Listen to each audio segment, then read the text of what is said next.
संक्षिप्त शिवपुराण सत्य रुद्र संहिता में आज आपको नंदीश्वर के जन्म, वर प्राप्ति, अभिषेक और विवाह का वर्णन की कथा सुनाऊंगा। आप इसको ध्यानपूर्वक सुनिए।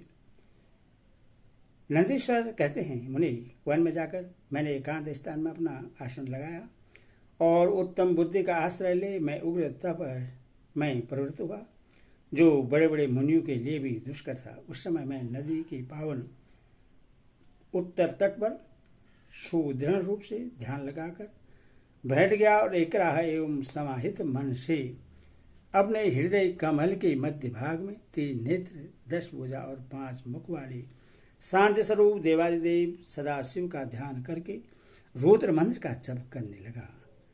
तब जब में मुझे तल्लीन देखकर चंद्राश भूषण परमेश्वर महादेव प्रसन्न हो गए और उमा से तो वहां पधार कर प्रेम पूर्वक बोले। शिवजी ने कहा, शिलानंदन, तुमने बड़ा उत्तम तप किया है।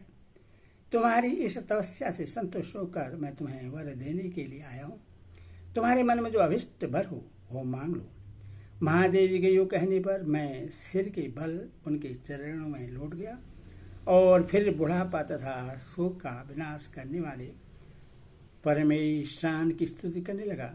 तब परम कष्टहारी विश्वध्वज परमेश्वर शंभु ने मुझ परम भक्त संपन्न नंदी को, जिसके नेत्रों में आंसू छलक आए थे और जो सिर के बल चरणों में पड़ा था, अपने दोनों हाथों से पकड़कर उठा लिया और शरीर पर हाथ फेरने लगे। फिर वे जगदीश्वर गणाध्यक्षों तथा हिमाचल कुमारी पार्वती देवी की ओर दृष्टि पार करके मुझे कृपा दृष्टि से देखते हुए यूं कहने लगे, वत्स नंदी, उन दोनों विप्रों को तो मैंने ही भेजा था। महाप्राग, तुम्हें मृत्यु का भय कहाँ? तुम तो मेरे ही समान हो, इसमें तनिक भी शेष नहीं है। तुम अमर, अजर, दुख रहित, अव्यय और अक्ष होकर सदा गणनायक बने रहोगे तथा पिता और सुहृदय वर्ग सहित मेरे परिजन होगे। तुम में मेरे ही समान बल होगा। तुम नित्य मेरे पार्श्व भाग में स्थित रहोगे और तुम पर निरंतर मेरा प्रेम बना रहेगा। मेरी कृपा से जन्म, जरा और मृत्यु तुम पर अपना प्रभाव नहीं डाल सकेंगे। नंदीश्वर जी कहते हैं, मुनि, यो कहकर कृपा सागर शंभु ने कमलों की बनी हुई अपनी शिरोमाला को उतारकर तुरंत ही मेरे गले में डाल दिया। विप्रवर उस शंभु उस शुभ माला के गले में पड़ते ही मैं 3 नेत्र और 10 भुजाओं संपन्न हो गया तथा धीर्य शंकर सा प्रतीत होने लगा। तदंतर परमेश्वर शिव ने मेरा हाथ पकड़कर पूछा, बताओ अब तुम्हें कौन सा उत्तम वर दूं? फिर उन वृषध्वज ने अपनी जटा में स्थित हार के समान निर्मल जल को हाथ में ले तुम नदी हो जाओ यो कहकर उससे छोड़ दिया।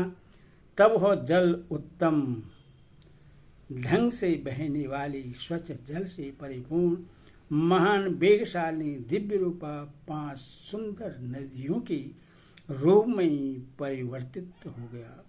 उनके नाम हैं जटोदका, त्रिस्त्रोतका, वृषध्वनि, षणोदका और जम्बू नदी। मुनि, यह पंचनद शिव के पृष्ठभाग की भांति परम शुभ है।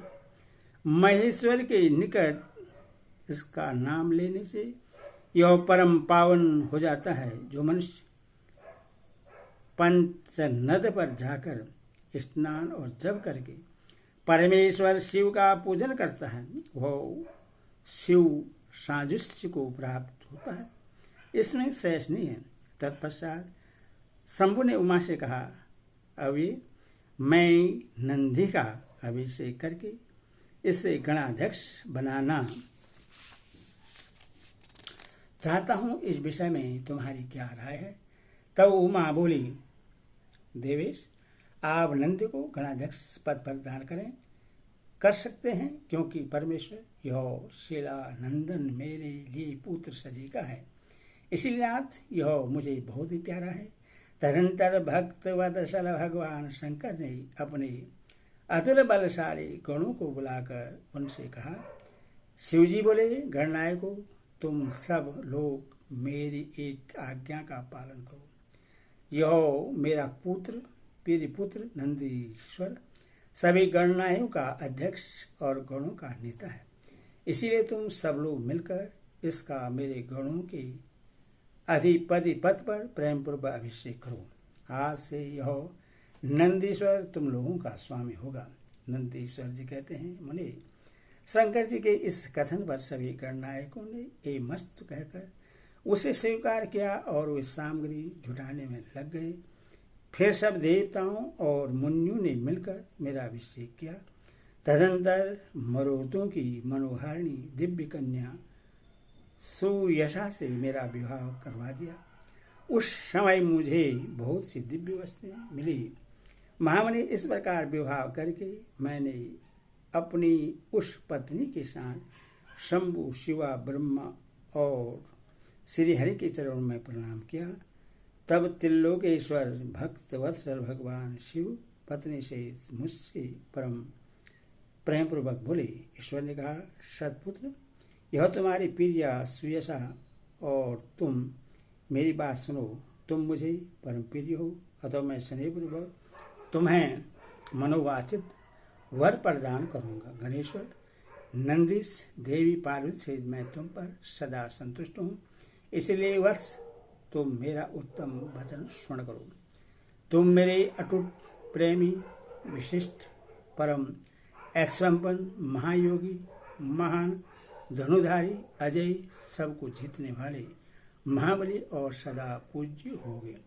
जहाँ मैं रहूँगा वहाँ तुम्हारी स्थिति होगी और जहाँ तुम रहोगे वहाँ मैं उपस्थित रहूँगा। यही दशा तुम्हारे पिता और पितामह की भी होगी। पुत्र, तुम्हारे ये महाबली पिता परम ऐश्वर्यशाली मेरे भक्त और गणाध्यक्ष होंगे। वत्स, ये ही नियम तुम्हारे पितामह पर भी लागू होंगे। अंत में तुम सब लोग मुझसे वरदान प्राप्त करके मेरे सानिध्य प्राप्त करोगे। नंदीश्वर जी कहते हैं, मुने, तत्पश्चात महाभाग उमा देवी वर देने के लिए उत्सुक हो मुझसे नंदीश से बोली, बेटा, तू मुझसे भी वर मांग ले, मैं तेरी सारी अभिष्ट कामनाओं को पूर्ण कर दूंगा। तब देवी के उस वचन को सुनकर मैंने हाथ जोड़कर कहा, देवी, आपके चरणों में मेरी सदा उत्तम भक्ति बनी रहे। मेरी याचना सुनकर देवी ने कहा, मस्त ऐसा ही होगा। फिर शिवा नंदी की प्रियतमा पत्नी सुयशा से बोली। देवी ने कहा, वत्स, तुम भी अपना अभिष्ट वर ग्रहण करो। तुम्हारे 3 नेत्र होंगे, तुम जन्म बंधन से छूट जाओगी और पुत्र पौत्रों की से संपन्न रहोगी तथा तुम्हारी मुझ में और अपने स्वामी अटल भक्ति बनी रहेगी। नंदीश्वर जी कहते हैं, मुनि, तदंतर शिव जी की आज्ञा से परम प्रश्न हुए। ब्रह्मा विष्णुदास समस्त देवगणों ने भी प्रेम पूर्वक हम दोनों को वरदान दिए। तत्पश्चात परमेश्वर शिव कोटम सहित मुझे अपनाकर तथा उमा से वृषभ आरूढ़ हो समंदियों एवं बांधों के साथ अपने निवास स्थान को चले गए। तब वहां उपस्थित विष्णु आदि समस्त देवता मेरी प्रशंसा तथा शिवा की स्तुति करते हुए अपने अपने धाम को चल दिए। वत्स, इस प्रकार मैंने तुमसे अपने अवतार का वर्णन कर दिया। महामुनि, यह मनुष्यों के लिए सदा आनंददायक और शिव भक्ति का वर्धक है। जो श्रद्धालु मानव भक्ति भावित जिससे मुझ नंदी के इस जन्म वर प्राप्ति अभिषेक और विवाह के वृत्तांत को सुनेगा अथवा दूसरों को सुनाएगा तथा पढ़ेगा या दूसरों को पढ़ाएगा, वह इस लोक में संपूर्ण सुखों को भोगकर अंत में परम गति को प्राप्त होगा। ओम नमः शिवाय। भक्तगणों, आप भक्ति माँ भगवती चैनल को लाइक एंड सब्सक्राइब करें। भगवान शिव तुम्हारा कल्याण करें।